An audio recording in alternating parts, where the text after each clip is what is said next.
Rahul Gandhi has reached Surat Court to challenge his conviction in the Modi defamation case. He is accompanied by his sister Priyanka Gandhi and a massive entourage of Congress leaders, including 2 chief ministers. Large posters have been put up outside the court showing support for the disqualified MP. While Congress leaders maintain that their Surat visit is only to support Rahul Gandhi, BJP claims that the entourage is meant at putting pressure at the judiciary. Meanwhile, Congress workers and leaders staged a protest in Coimbatore against the disqualification of Rahul Gandhi as an MP. Rahul Gandhi's legal team. Another argument from their team obviously will be Parnesh Modi, who has filed a complaint in this case, whether he has any legal jurisdiction to do that, because Rahul Gandhi, according to the Congress party, had made those statements against Lalit Modi and Nirav Modi. These are some of the arguments that will be presented. Visuals on your screen right now, you can clearly see Rahul Gandhi, the disqualified Congress MP, and Priyanka Gandhi flanked by a sea of Congress supporters. They are also have senior leaders from the Congress party present over there in Surat. That are the live visuals that we are getting you at this point in time from the Surat court. You just saw Rahul Gandhi going inside the court with Priyanka Gandhi. He is flanked by supporters, party workers, leaders and chief ministers. They are gathered in large numbers to support their leader Rahul Gandhi, and here as well many Congress workers, many Congress party leaders, senior leaders have gathered inside the Surat court trying to give their support, obviously giving their support to their top leader, that is Rahul Gandhi. Now I was pointing towards some of the legal arguments that will be made by Rahul Gandhi's legal team. One of the important points that will be made by them is that the Kerala court had refused to entertain this case. Then why did the Surat court basically give a judgment in this? That is also another argument that can be expected to be made by Rahul Gandhi's legal team. Another will be Mohammad Faisal, the NCP MP from Lakshadweep. He was suspended, but before his hearing could start in the Supreme Court, he was reinstated as the Member of Parliament. That is also another argument that can be expected from the legal team of Mr. Rahul Gandhi. Here you can see Maharashtra Congress chief as well, Nana Patole, reaching here. Some of the, basically the who's who of the Congress party, be it any state, be it Rajasthan, Ashok Gehlot, be it Chhattisgarh, Bhupesh Baghel, be it Himachal Pradesh CM, be it leaders from Maharashtra, be it leaders from Gujarat, be it leaders like Digvijay Singh from Madhya Pradesh, they have gathered here to give their show of strength, to basically provide their show of strength and to support Rahul Gandhi firmly in the city of Surat.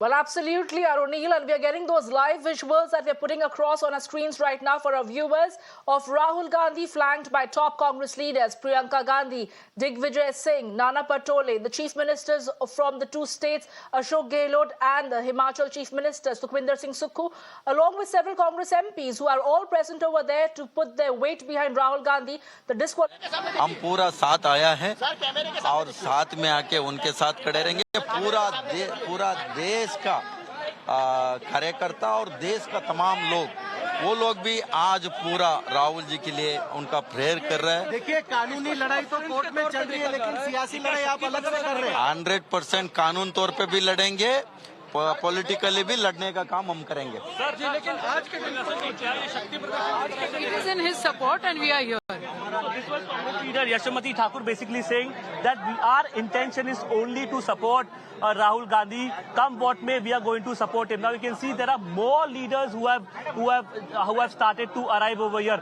Many of these leaders are arriving, many of them from Maharashtra and from different parts of India. In fact, Mumbai Congress President Bhai Jagtap, I can also basically see him in my visuals. So many of these Congress karyakartas and leaders have assembled, giving their show of strength to their leader Rahul Gandhi. Now, exactly will there be a protest that will be planned after Rahul Gandhi comes out of the court premises? That we will be keeping a close eye on. But a massive police deployment clearly can be seen over here outside the Surat court as well as inside the court premises as well. Many of the Congress leaders have arrived here. With me is senior leader Manik Rao Thakre. We'll ask him, कैसे देखते हो इसको? बस में आए हैं राहुल गांधी जी, आप सब नेताओं के साथ आए, ये शो ऑफ स्ट्रेंथ है या ऑप्टिक्स है? देखिए, पूरा देश देख रहा है जिस तरीके से राहुल गांधी जी का सदस्यत्व रद्द किया गया है पार्लियामेंट की से, तो ये पूरी तरह षड्यंत्र है। राहुल जी को पार्लियामेंट के बाहर रखना चाहते हैं और जिस तरीके से राहुल जी लगातार मोदी जी के ऊपर जो एलिगेशंस लगा रही है, जो जिस तरीके से उन्होंने स्पष्ट रूप से कहा है कि अदानी के आपसे क्या संबंध है, उसका जवाब वो नहीं दे पा रहे हैं और जवाब नहीं देने की वजह से ही आज वहां पर राहुल जी को इस तरीके से दबाया जा रहा है, वो धमकाया जा रहा है। Well, with me is Mr. Nana Patole as well. He has come in all across from Maharashtra. कैसे देखते हो इसको? ऑप्टिक्स माना जाना चाहिए या शो ऑफ स्ट्रेंथ माना जाना चाहिए? बस में आ रहे राहुल गांधी।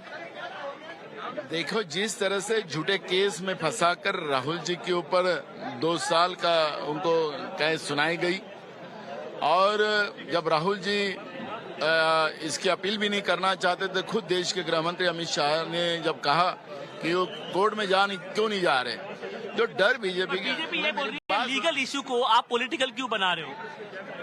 हाँ, इन लोगों ने भी एक पॉलिटिकल व्यवस्था बनाकर राहुल जी को फंसाने का जो काम किया है, उनको घर से बेदखल करने का पाप किया है। लोगों ने चुन के दिया था, उनका सदस्यत्व उन्होंने रद्द किया है, तो वो क्या था? वो सत्ता का दुरुपयोग था क्या? जनता ने इसलिए इनको मैंडेट दिया था, उसका जवाब बीजेपी क्यों नहीं देती? So clearly a massive show of strength. Many of these Congress leaders assembling here inside the Surat court premises, basically saying that the order from the Surat court was unjustified, it was wrong, and that's why they have gathered here so that Rahul Gandhi gets justice.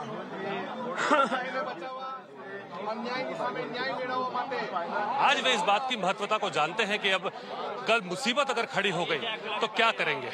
अगर court ने upheld कर दिया वो decision तो क्या होगा। खैर, वो तो कोर्ट का एक विषय है, पर यहाँ पे आप देखें बिल्कुल सारे कांग्रेसी नेता एक के बाद एक यहाँ गुजरात से लेकर के, महाराष्ट्र से लेकर के, साउथ से लेकर के, केरल से लेकर के या नॉर्थ से लेकर के, पंजाब से लेकर के सारे कांग्रेस के नेतागण यहाँ पर मौजूद, सभी अपनी उपस्थिति दर्ज कराना चाहते हैं। सभी यहाँ चाहते हैं कि एक यहाँ से मिलकर सूरत के जरिए एक संदेश दिया जाए। क्या वो संदेश पहुंच पाएगा? ये क्रांतिकारी संदेश देने की बात हो रही है, इसे क्रांति का नाम भी दिया जा रहा है। कांग्रेस बार बार ये बात कह रही है कि यहाँ से क्रांति जन्मेगी, यहाँ से जनमानस तक राहुल गांधी पहुंचेंगे। पर सबसे बड़ी बात यह है कि कोर्ट जो है, कोर्ट सर्वमान्य है। कोर्ट क्या कहती है, कोर्ट के अंदर से क्या बात निकल करके आती है, ये सबसे बड़ा यक्ष प्रश्न अभी भी बना हुआ है। और इस यक्ष प्रश्न का जवाब आपसे कुछ देर में मिलेगा, जब आपको पता चलेगा कि आखिर क्या कहती है कोर्ट और क्या कोर्ट के अंदर से बात निकल करके आती है। लीगल एस्पेक्ट्स बहुत सारे हैं, पर हाँ, इस पूरी चीज को अगर आप पॉलिटिकल नजरिए से देखें तो आप ये पाएंगे कि डेफिनेटली ये मामला अब जो है बिल्कुल पॉलिटिसाइज हो चुका है और उसका पॉलिटिकल रंग। चूंकि जब ओबीसी वाला मुद्दा आया और बीजेपी ने इस मुद्दे को हटाया, इस मुद्दे को उठाया कि भाई ये तो ओबीसी के खिलाफ की बात है, ये किसी इंडिविजुअल वाली बात नहीं है, समाज के खिलाफ वाली बात है। पूर्णेश मोदी जिन्होंने केस किया वे खुद मोदी समाज से आते हैं। मोदी समाज भी 2 वर्ग के अंदर है, बटा है, जिसके अंदर ओबीसी के अंदर जो तेल निकालने वाले समाज होता है, उसे घांची कहते हैं, वो आता है, और एक समाज जो है संपन्न है, तो उसके अंदर बहुत सारी बातें हैं। नीरव मोदी की बात आ गई इस सब के बीच में, नीरव मोदी तक ने कह दिया कि मैं केस कर दूंगा। तो आप सोचिए कि इस पूरी चीज को लेकर के जो राजनीति है, खासकर कांग्रेस इसे एक मौके की तरह देख रही है। देखिए, कभी कभी संजीवनी का काम कोई मुद्दे कर जाते हैं। कांग्रेस उम्मीद कर रही है कि इस कार्ड के बहाने कहीं अगर संजीवनी एक बार मृत प्राय पड़ी कांग्रेस एक बार अगर उठ सके, अगर उनके सर्वमान्य नेता के सामने अगर कार्रवाई हो रही है, तो हो सकता है वो अलख जगे और उस अलख जगने के बाद में कांग्रेस का एक रिवाइवल हो सके, पुनर्जन्म हो सके एक तरह से, या वो संजीवनी का ये काम करेगा। पर अभी तक जो हमें मिल रहा है कि फ्रंट फुट पर खेलने की कोशिश भारतीय जनता पार्टी ने हालांकि इस बात को पूरी तरह से नकार दिया है। उन्होंने ये कहा है कि ये हुड़दंगई है, यहाँ पे आना और एक तरफ तो कोर्ट की अवमानना करना, कोर्ट के निर्णय को मानना नहीं, और दूसरी तरफ इतनी भीड़ इकट्ठा करके प्रेशराइज करने की कोशिश करना साइकोलॉजिकली, मनोवैज्ञानिक तौर पर। तो ये बहुत सारे पासे हैं, बहुत सारी चीजें हैं जिनके इर्द गिर्द तो पूरी भारत की राजनीति घूमती हुई, और इस घूमती राजनीति के बीच में आज सारे नेता यहाँ पर बीच में घूम रहे हैं और सब यहाँ टहल रहे हैं, बातें कर रहे हैं एक दूसरे के साथ में, एक दूसरे से शेयर कर रहे हैं, मीडिया से भी बात कर रहे हैं, अपनी बात रख रहे हैं। पर संकेत और संदेश यही देने की कोशिश कि यहाँ से सशक्त कांग्रेस उभर करके बाहर निकले।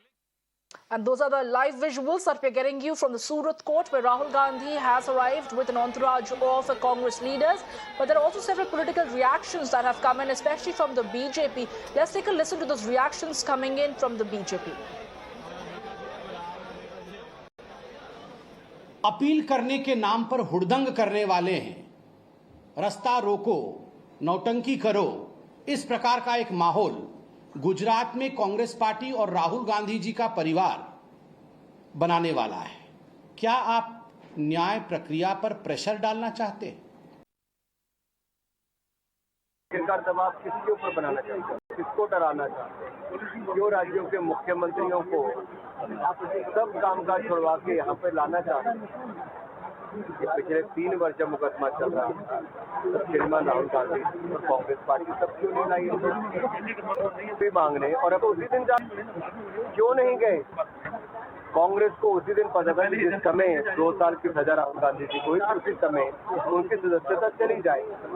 जैसे इससे पहले 13 और नेताओं की, मुख्यमंत्री, पूर्व मुख्यमंत्री, केंद्रीय मंत्री और सांसद और विधायकों की 13 लोगों की सदस्यता ऐसे ही गई, लेकिन कांग्रेस ने ड्रामा रचा राहुल गांधी के।